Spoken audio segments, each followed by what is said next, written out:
Today, let us understand that life can never exist in a world where there is no mother. Let us see Hosea chapter 4, verse 1. It reads, "Hear the word of the Lord, you Israelites, because the Lord has a charge to bring against you who live in the land.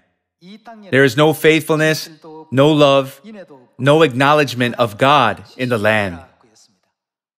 Don't we live in the age when many people claim to believe in God? However, the prophet prophesied, there is no acknowledgement of God. Then, let us see where in the Bible we can find the existence of God the Mother. Let us see in Romans chapter 1. Romans chapter 1, verse 19. It reads, "Since what may be known about God is plain to them, because God has made it plain to them.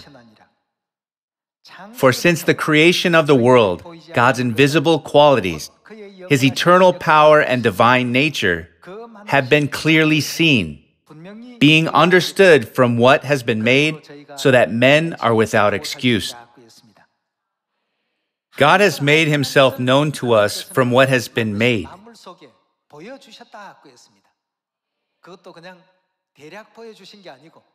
It says that God did not show it to us vaguely, but clearly.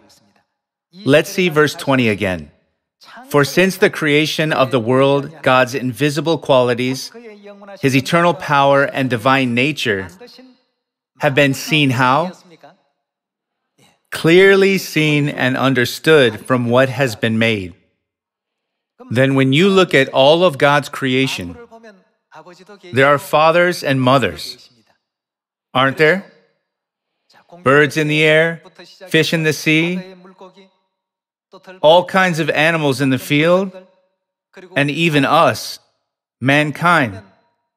Everything receives life from who?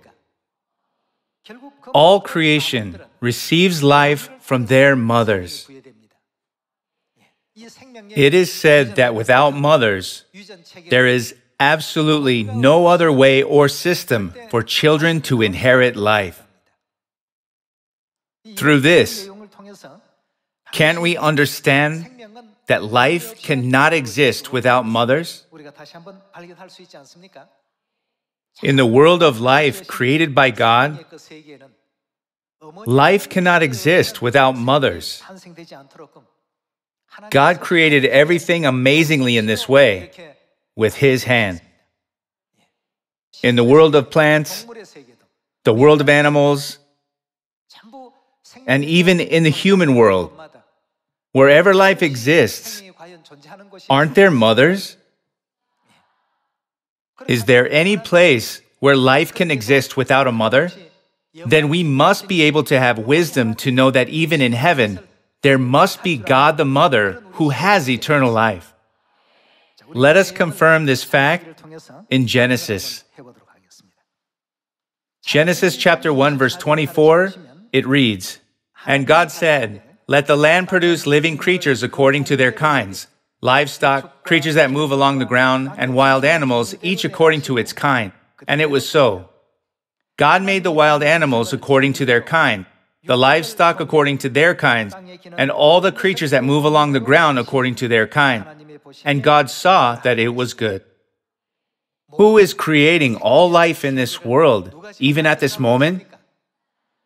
It is God. How does God create life?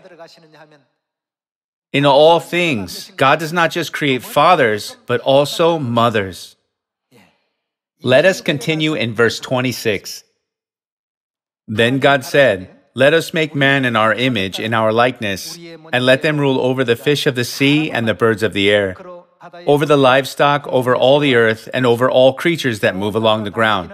So God created man in His own image. In the image of God He created him, male and female He created them. God created male in the image of God, and also female in the image of God. The Bible clearly teaches us that there is God the Father, who is the male image. and also God the Mother, who is the female image.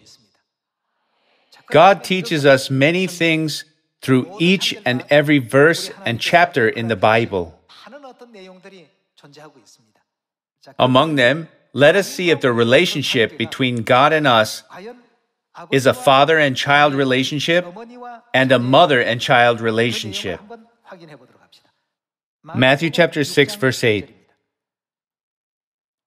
Do not be like them, for your Father knows what you need before you ask Him.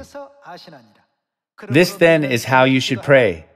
Our Father in heaven, hallowed be your name. Your kingdom come, your will be done, on earth as it is in heaven. Here, Jesus Christ taught us through His prayer that God is our Father. The fact that God is our Father shows us that there should also be who? There should also be God the Mother. Shouldn't we see in the Bible if indeed there is God the Mother? Let us see in Galatians chapter 4, verse 26. But the Jerusalem that is above is free. And she is who? In this verse, heaven is expressed as above. The Jerusalem in heaven is free, and she is our mother. The Bible teaches us this. Now, all of us must walk in faith, believing in not only God the Father, but also God the Mother. To those who fail to believe in God the Mother, there is no life. Today, we must realize that where there is no mother, there is no life. Let us engrave in our heart once again that life can never exist where there is no mother. Even the word life itself cannot exist. I hope all Zion family members deliver God's blessing and happiness to all mankind by helping them realize that we have God the Mother, and that the place where the Spirit and the bride are calling people to come is the church of God that keeps the feasts, so that they may receive God the Mother and receive salvation. Thank you very much.